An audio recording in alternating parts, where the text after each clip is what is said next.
आज के इस वीडियो में हम लोग कोणीय विक्षेपण और वर्ण विक्षेपण के बारे में पढ़ने वाले हैं। पहले देखते हैं हम कि कोणीय विक्षेपण में क्या होता है। विक्षेपण दो रंगों के निर्गत किरणों के बीच का कोण उन किरणों के लिए कोणीय वर्ण विक्षेपण कहलाता है।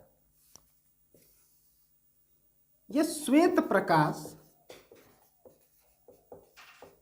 जब किसी प्रिज्म पर डाला जाता है तो यह 7 रंगों में विभक्त होता है। जो सबसे नीचे की लाइट होती है इसका वायलेट कलर की लाइट होती है और जो ऊपर की लाइट होती है वह रेड कलर की लाइट होती है। कोणीय विक्षेपण किसे कहते हैं?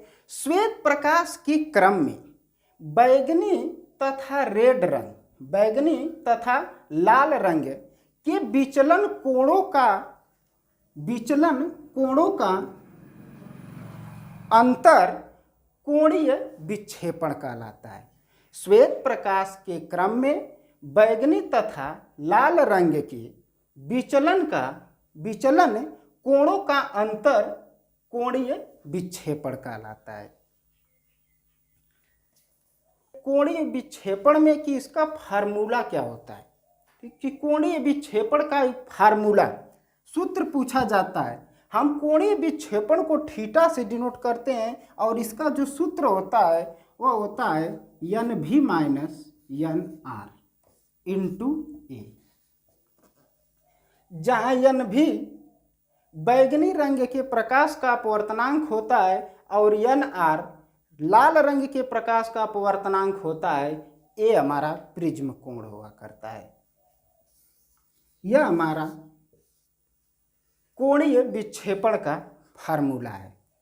ये फार्मूला नहीं पूछता है तो कोई टिपिकल एक क्वेश्चन पूछ देता है। ठीक, तो क्वेश्चन हम लोग इस वीडियो के लास्ट में देखेंगे। आइए देखते हैं कि वर्ण विक्षेपण क्या होता है। वर्ण विक्षेपण जब किसी प्रिज्म पर श्वेत प्रकाश की किरण डाली जाती है तो वह उन विभिन्न रंगों में विभाजित हो जाती है और इस क्रम को ही हम लोग बोलते हैं वर्ण विक्षेपण।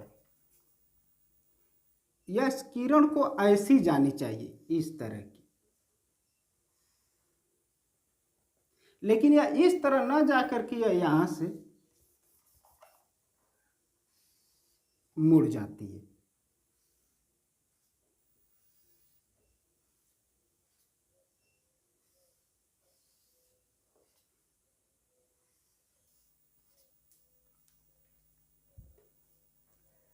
आप जानते हैं कि इस नीचे वाली किरण का नाम बैंगनी रंग दिया जाता है, वायलेट कलर, और ऊपर वाले किरण का नाम रेड रंग होता है जो लाल प्रकाश की किरण होती है। और सब प्रकाश की किरण इन्हीं के बीच में उपस्थित होती हैं जिन्हें हम विबग्योर के नाम से जानते हैं। विबग्योर के नाम से इसे जानते हैं। नामांकन नीचे से हम करते हैं। ये हमारा इंडिगो होता है, ये हमारी ब्लू होती है, ये जो होता है ग्रीन होती है, यह येलो होती है और ये वाली ऑरेंज कलर की लाइट होती है।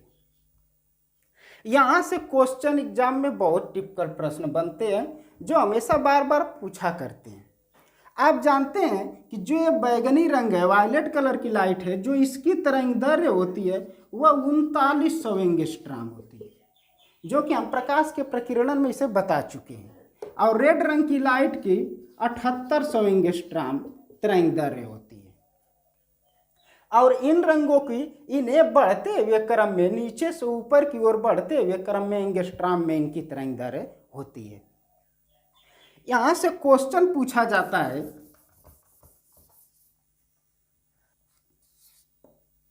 यहां से क्वेश्चन यह पूछा जाता है कि श्वेत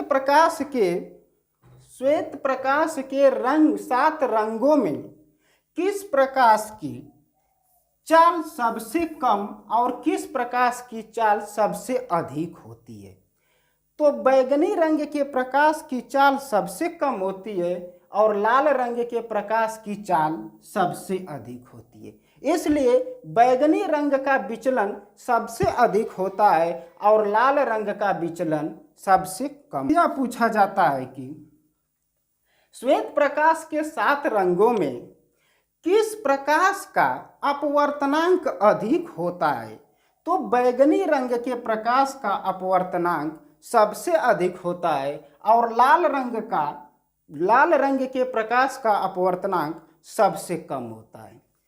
अगला क्वेश्चन यहाँ से यह पूछता है, प्रकाश के 7 रंगों में किस प्रकाश की आवृत्ति सबसे अधिक होती है और किस प्रकाश की आवृत्ति सबसे कम होती है? तो बैगनी रंग के प्रकाश की आवृत्ति सबसे अधिक होती है और लाल रंग के प्रकाश की आवृत्ति सबसे कम होती है। एक क्वेश्चन इसमें और पूछा जाता है कि इन श्वेत प्रकाश के 7 रंगों में कौन से प्रकाश की किरण बीच में होती है, मध्य में स्थित होती है? यह रेलवे ग्रुप डी में पूछा गया क्वेश्चन था। तो आपको इनके जो बीच में उपस्थित होती है वह ग्रीन कलर की लाइट होती है, जिसे हम हरा बोलते हैं।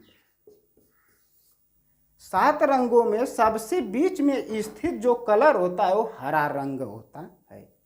इसका फार्मूला पूछता है कि वर्ण विक्षेपण का फार्मूला क्या होता है, या वर्ण विक्षेपण का सूत्र लिखिए। तो वर्ण विक्षेपण को हम ओमेगा से डिनोट करते हैं और ओमेगा इक्वल टू फार्मूला इसका होता है एन भी माइनस एन आर अपान एन वाई माइनस 1। यह इसका फार्मूला होता है।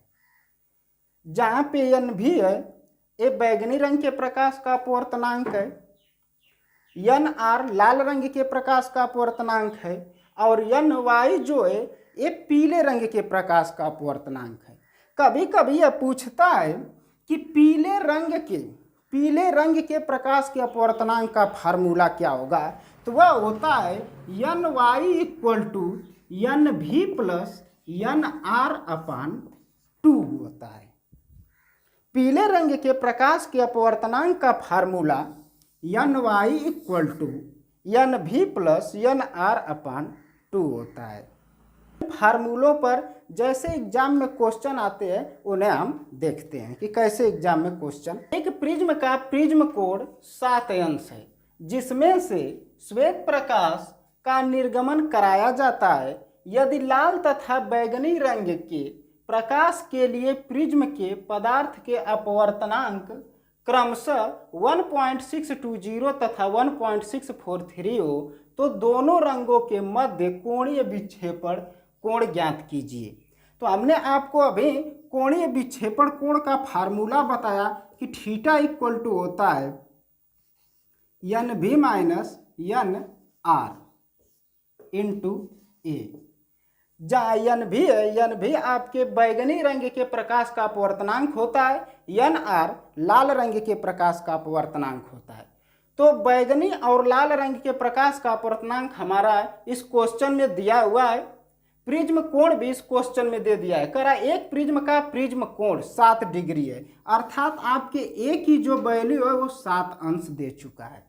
बोल रहा है जिसमें से श्वेत प्रकाश का निर्गमन कराया जाता है यदि लाल तथा बैगनी रंग के प्रकाश के लिए प्रिज्म के पदार्थ के अपवर्तनांक क्रमशः 1.620 अर्थात एन आर का जो मान दिया है 1.620 दिया है और एन भी बैगनी रंग के प्रकाश का जो अपवर्तनांक दिया है 1.643 दिया हुआ है। आपसे पूछ रहा है तो दोनों प्रकाश के मध्य कोणीय विक्षेपण कोण ज्ञात कीजिए। आप जानते हैं कोणीय विक्षेपण कोण का फार्मूला, या आपसे यही क्वेश्चन पूछ सकता है कोणीय परिक्षेपण कोण ज्ञात कीजिए। विक्षेपण और परिक्षेपण एक ही होता है। तो इसी सूत्र पे हम लगाते हैं थीटा इक्वल एन भी का मान आपका दे रखा है 1.643 माइनस एन आर की वैल्यू दिया हुआ है 1.620 इंटू ए आपका प्रिज्म कोण है जो आपका 7 डिग्री दिया हुआ है। जैसे आप इसमें से इसको घटाएंगे तो आपका आएगा यहाँ से 3 में से 0 घटाएंगे 3, फिर 4 में से 2 जाएगा 2, 0 इंटू 0.023 इंटू आपका 7 डिग्री। जैसे ही आप इसमें इसका मल्टीप्लाइंग करेंगे तो आपका हो जाएगा 7 3 के 21, 7 दूनी के 14, 14 और 2 16 आपका 7 0 में 0, हासिल 116.2 स्थान पे इतना डिग्री। 0.2 स्थान पे ना होकर के 3 स्थान पे 1.161 डिग्री, या इसी को हमने 0.16 डिग्री। आपके कोणीय विक्षेपण कोण की वैल्यू 0.160 आएगा। कि लाल, पीले तथा बैंगनी वर्ण के लिए किसी पदार्थ के अपवर्तनांक 1.56, 1.60 और 1.68 है, इसकी वर्ण परिक्षेपण क्षमता ज्ञात कीजिए। तो हम आपको अभी वर्ण परिक्षेपण या वर्ण विक्षेपण का अभी हम आपको फार्मूला बताएं कि omega equal to NV minus NR upon NY minus 1,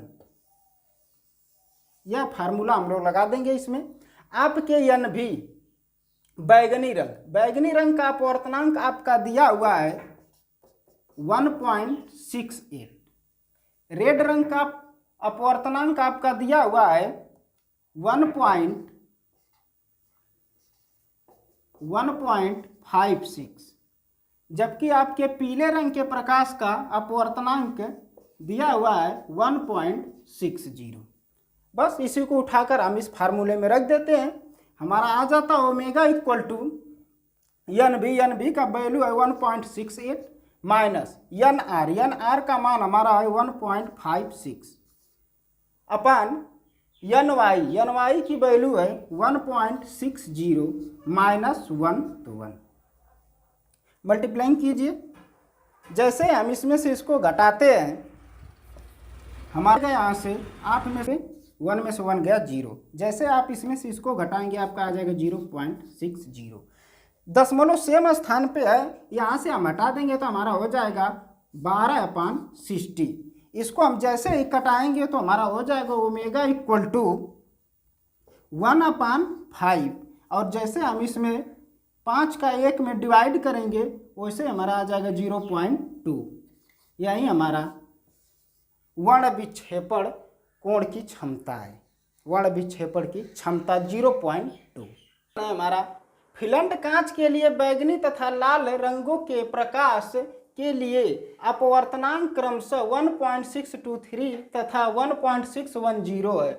कांच के पदार्थ की वर्ण विक्षेपण क्षमता ज्ञात कीजिए। ये कुछ अलग ढंग का आपको दिख रहा होगा। आप जानते हैं कि हमारा वर्ण विक्षेपण क्षमता ओमेगा इक्वल टू होता है NV minus NR upon NY minus 1। ये हमारा फार्मूला होता है।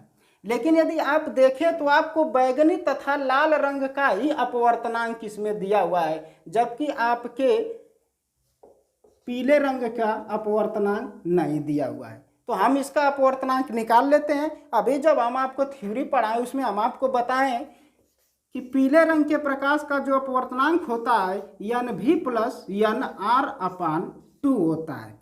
बैगनी रंग के प्रकाश का अपवर्तनांक प्लस लाल रंग के प्रकाश का अपवर्तनांक बटे 2 होता है। तो वहां से हम पीले रंग के प्रकाश का अपवर्तनांक निकाल लेते हैं। निकाल लीजिए। आपके NV बैगनी रंग के प्रकाश का अपवर्तनांक दिया हुआ है 1.623, लाल रंग के प्रकाश का अपवर्तनांक दिया हुआ है 1.610। आइए निकालते हैं। NV की वैल्यू हमारी है 1.623 प्लस NR का मान आपका दिया है 1.610 अपान 2।